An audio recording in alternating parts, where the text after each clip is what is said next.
안녕하세요. 오늘 저희는 엔비디아, 특히 그 중국 시장 상황을 좀 깊게 들여다보려고 합니다.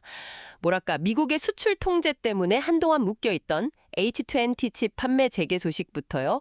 또 앞으로 나올 차세대 중국향 칩 계획까지 이게 좀 복잡하잖아요. 그 배경이랑 의미를 여러분이 보내주신 여러 자료들 보면서 명확하게 한번 짚어보겠습니다. 네, 맞습니다. 이게 단순히 뉴스 헤드라인만 볼 게 아니고요.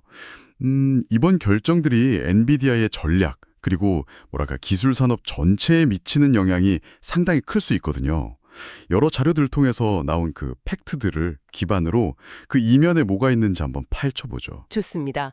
그럼 가장 먼저 눈에 띄는 거 역시 미국 정부가 엔비디아 H20 칩 이거 중국 수출 다시 허가했다는 거. 이게 지난 4월에 판매 금지되고 나서 나온 소식이라서요. 관심이 엄청 쏠리는데 근데 이게 정말 전면적인 판매 재개 이렇게 봐도 되는 걸까요? 그렇지는 않아 보입니다. 네. 여러 업계 분석들을 좀 종합해보면요. 이번 조치는 전면적인 생산 재개라기보다는 기존에 쌓여있던 H20 재고 있잖아요. 그 물량을 좀 소진하려는 목적이 더 강한 것 같아요. 아, 재고 소진 목적이다. 예, 이미 H20 생산 라인은 대부분 중단됐거나 아니면 다른 칩 생산으로 이렇게 전환된 상태다. 이런 보고가 거의 대부분입니다. 그렇군요. 재고 문제. 이거 지난 1분기 실적 발표 때 엔비디아가 H20 재고 때문에 비용이 발생했다고 직접 인정했었죠. 거의 40억 달러라고 했던 것 같은데. 맞아요. 네. 그리고 대만 공급망 쪽에도 완제품 70만 개 포함해서 한 100만 개 정도 재고가 쌓여 있다는 보도도 있었고요. 그럼 이런 재정적인 압박이 이번 결정에 영향을 좀 미쳤다 이렇게 볼 수 있겠네요. 정확합니다. 네. 단기적으로 손실을 좀 보더라도 일단 재고를 털어내고 동시에 어떻게든 중국 시장에서 존재감을 좀 지지하려는 그런 움직임으로 해석하는 게 맞을 것 같습니다. 게다가 그 TSMC 관련 N4 공정 라인이 지금 완전 풀가동 중이거든요. 그래서 H20 생산을 당장 다시 시작하기도 좀 어렵고. 아, 그렇군요. 라인도 없군요. 네. 설사 재개한다 해도 이게 최대 9개월까지 걸릴 수 있다 이런 분석까지 나오니까요. 그러니까 당분간은 그냥 재고 파는 데 집중할 수밖에 없는 그런 상황인 거죠. 가격은 좀 어떻게 될까요?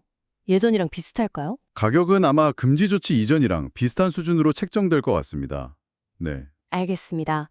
그러면 H20 재고 소진이 단기적인 해결책이라면 엔비디아의 진짜 장기적인 중국 시장 전략, 그 다음 수는 뭘 준비하고 있을까요? 바로 그 다음 스텝이 중요하겠죠. 차세대 아키텍처, 블랙호일이라고 하죠.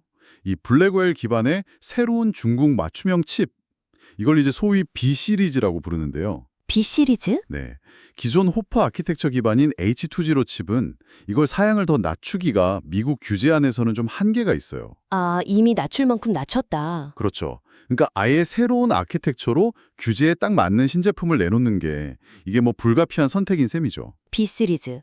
구체적으로 좀 어떤 모델들이 얘기가 나오고 있나요? B30 이런 얘기도 들리던데요. 네, 특히 그 B30 칩에 대한 정보가 비교적 구체적으로 나오고 있습니다. 이게 올해 4분기 출시를 목표로 하고 있고요. 4분기요. 얼마 안 남았네요. 네, H20하고 사양은 유사하지만 성능은 한 10%에서 20% 정도 낮추고 대신 가격을 30%에서 40% 정도 저렴하게 책정할 가능성이 높다 이렇게 보고 있습니다. 아, 성능은 낮추고 가격으로 승부한다. 맞습니다. 물량도 한 120만 개 정도 준비 중이다 이런 예측도 있고요. 심지어 일부 중국 클라우드 기업들은 벌써 테스트 샘플을 받았다 이런 소문까지 돌고 있어요. 와, 벌써요? 테스트 샘플까지? 네, 그러니까 성능을 좀 낮추는 대신에 가격 경쟁력으로 어떻게든 시장을 지키겠다 이런 전략으로 보입니다. 그럼 이게 좀 궁금한데요. 성능을 낮춘 B 시리즈가 나온다면 중국 기업들 입장에서 그래도 H20 재고라도 사는 게 나을까요?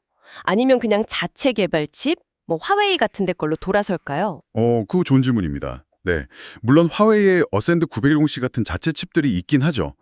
근데 현재로서는 H20 성능이 그래도 여전히 한 3배 정도는 더 우수하다 이런 평가가 많거든요. 아직 3배나 차이가 나나요? 네, 그래서 중국의 주요 클라우드 서비스 제공업체들 CSP라고 하죠. 이 기업들은 당분간 H20 재고라도 확보하려고 할 가능성이 높아 보입니다. 그렇군요. 하지만 이건 어디까지나 좀 과도기적인 상황으로 봐야 하고요. 장기적으로 보면 결국 B 시리즈가 엔비디아의 중국 시장 주력 제품이 될 겁니다. 그런데 아까 말씀하신 것처럼 B 시리즈도 결국 미국의 수출 규제를 피하려고 성능을 낮춘 버전이잖아요. 그 중국에서 쓰는 말로 옌급안, 그러니까 너프 버전이라는 우려가 계속 나오는데 이게 시장에서 정말 통할까요? 맞습니다.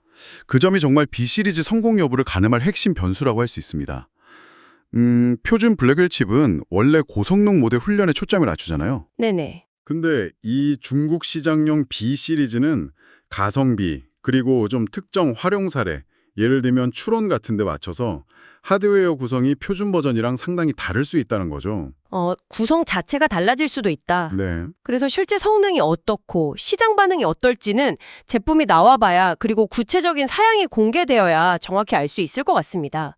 엔비디아 입장에서는 뭐랄까 규제와 시장 요구 사이에서 정말 아슬아슬하게 줄타기를 하는 셈이죠. 이런 상황 변화가 부품 공급망 쪽에는 어떤 영향을 줄까요?